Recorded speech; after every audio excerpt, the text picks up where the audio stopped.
Hello guys, welcome to a new type of video. On this channel I usually do highlight videos, but many of you asked for a video like this for a long time now. So here it is. In this video I will be going through the core mechanics that are relevant to your development as a player. Now there's no data or science to back any of this up, this is just what I think is important. Well, about me, I have just roughly over 9,000 hours in the game.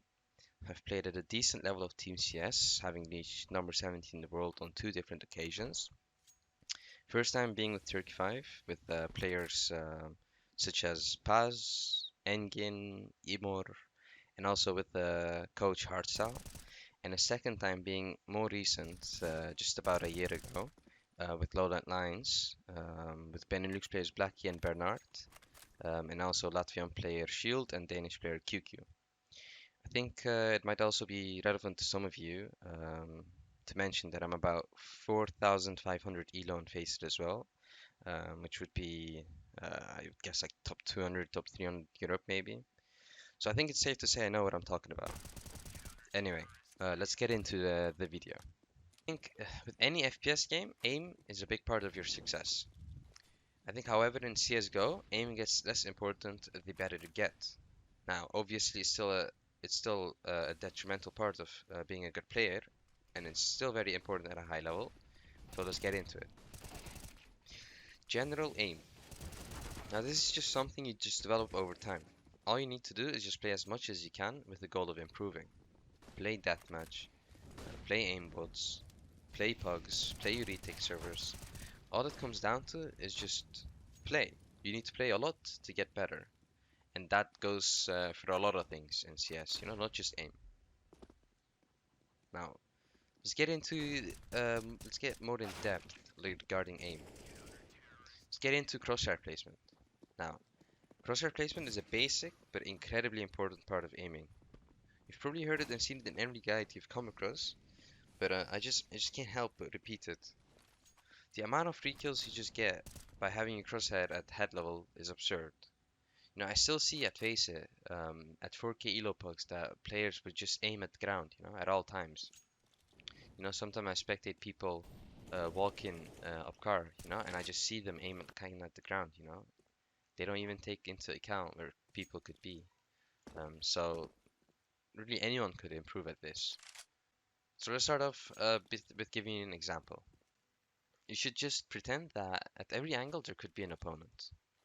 So you walk up car, right? You've always taken control, you have yet to take control of this, and you have no nades. Well, the easiest thing to do is just to kill them, right?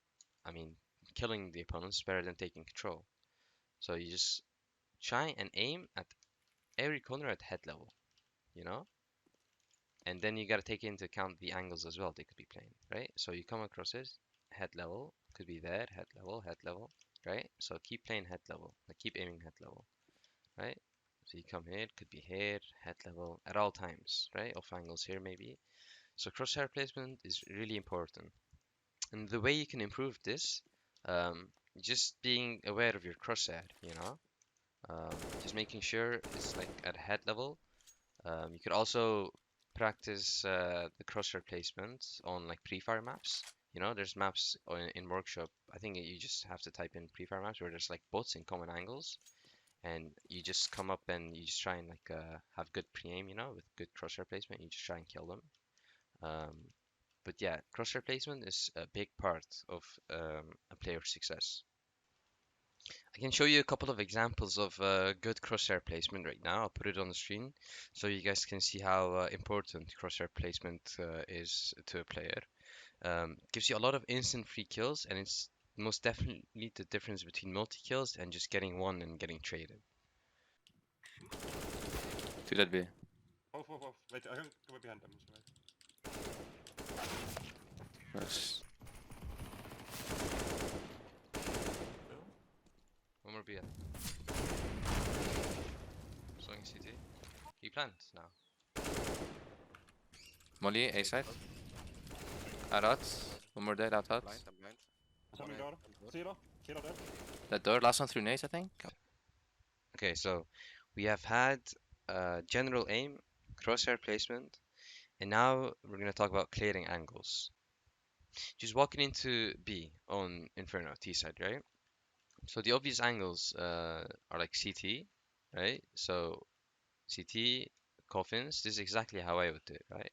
So CT and then this and then coffins and then emo, right? And then like this angle in fountain, this other angle in fountain, then emo pillar, then top left, right? And then emo pillar, then new box, then the boost on new box, and then you can clear also the left side of like new box. And your gun might show, but you can also see this part. Then you can go on to clearing CT this way, right? And then you gotta be aware of this corner, walk in, be aware of this angle, be aware of top second, be aware of top or bottom first, and then eventually you're inside, you know? So if you have a lot of time, right, and you don't have a smoke for CT, this is just one example of how to walk in and give you, well, I would say pretty much free kills, right? If a CT player is just sitting here, um, and you're about to walk in, right, it's a free kill for you. If he sat here, um, it's a free kill for you, right? If he's top second, unless they're executing, you know, the CT should die to you when you walk in. Now there's some angles, you know, which you won't be ready for, right? People that stand out in the open. But there's just there's nothing you can do about it, you know, that's off angles. We'll get to that in a bit. But this is really good clearing angles for if you have no nades, you're not executing, and you're just contacting up somewhere. Now imagine you've made your way up short, right? Now you've cleared like the off angle short. Obviously you've cleared here, you've cleared this part, right? You gotta be careful of balcony. You've cleared this part, top bike, pit. Then you've cleared here. Now when you walk up short, you know it's like usually super hard, harder than B, I would say T side. But there's still ways you could easily get kills, you know, like you clear it here, you clear it here, then the next angle would be balcony, right? Then the next angle would be here, the next angle would be like top balcony kinda, right? And then moto, these angles here, and then mini pits, right? And then big pit if he's like holding the sidewalk in, like if he's like really tucked in, and then the next angles would be long, obviously. So I think if you're in a tough situation, making sure you're really clearing your angles well, could just give you a free round, basically, is what I'm trying to say. Um, Now let's talk about holding an angle. Imagine you're a CT, right? And you're playing someone that has no nades, about to, you know, clear CT, clear these angles, try and walk into B. Like 40 seconds left, no nades anymore, they're desperate. And you're sat here and you're just holding this angle like this. Um, this is wrong, obviously, and I think you guys know that. Being here would give him just a free kill, and if you're alone, would just give them the free sight. They would smoke CT, plant the bomb. So imagine you have no nades, right? You used everything. Let's say it's a 3 against 3. You know, it's like 40 seconds left. You think they're going to be contacted B, and you're alone. Um, you could play this angle, for example. You know, a lot of pros play here, and I play it as well. It's a good angle later on. Um, Mostly because, you know, people like tease would prefer the CT angle. But then the next angle they would look at would be like the coffin angle, you know? And then they would go into emo pillar or like emo, like dark. So this would, for example, be like a good angle to hold in a late round situation, you know. Or you could also play coffins. You could peek it off timing, and usually you catch a good timing on the tees walking in, because most of the times when tees like clear coffins, they don't keep holding it, you know. They kind of walk in, and clearing this takes less than a second. So you'll catch them like clearing these angles or like peeking CT and stuff, and that's where you'll net a free kill. And I can also show you an example of me doing exactly this, where someone is like walking in, and on timing I peek him, and he's just walking in, looking into sight, like somewhere there. But I'll put it in right now so you guys can see what that looks like.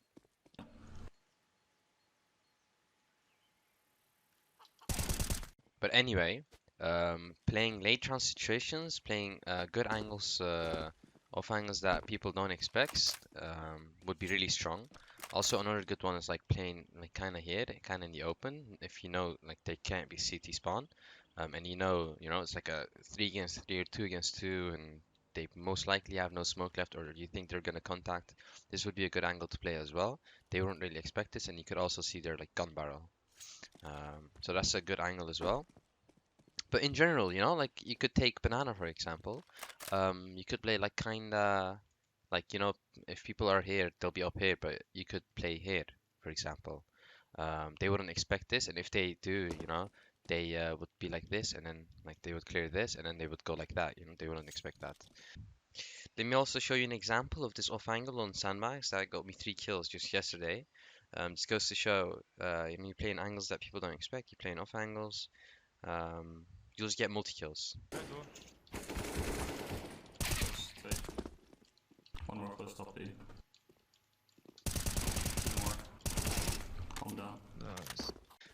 So it's like everywhere. Like here, for example, when the T's retake banana, right? This is smoked. If you play here, then they have 2 angles to clear.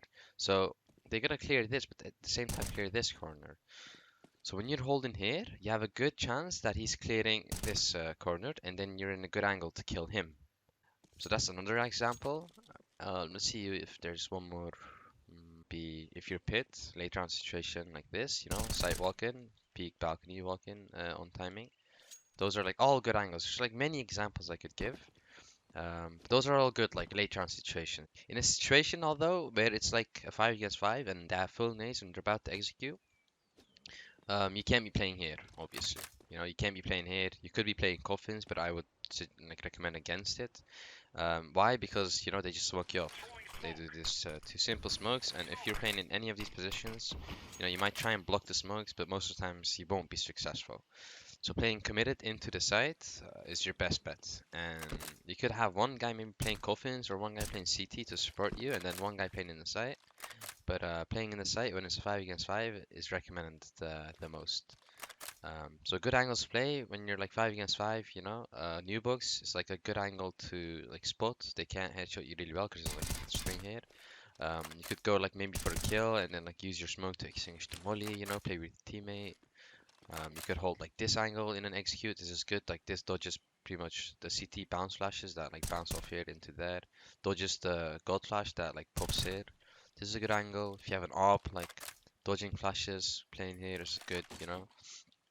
Dodge flash, and then peek, you know, that's a good angle as well. It's just highly situational. It depends. If it's like a 5 against 5, you know that full nades. If it's silent on the map, if it's late round, depends on a lot of things. And don't forget, guys. Obviously, a lot of aim practice, right? May it be aim bots, may it be deathmatch, whatever you want to play. Just make sure you're shooting a lot of people, a lot of bots in game, obviously. And just make sure you're practicing your aim. Right? The things I showed you are more technical, but it all comes down to making sure you're shooting the bots. You're playing deathmatch, you're playing a lot of games. You're just putting in the hours, you know? So it's gonna take a long time for you to really become a really good player. So make sure you shoot your bots, play your deathmatches, play your pugs, and you'll get better in no time.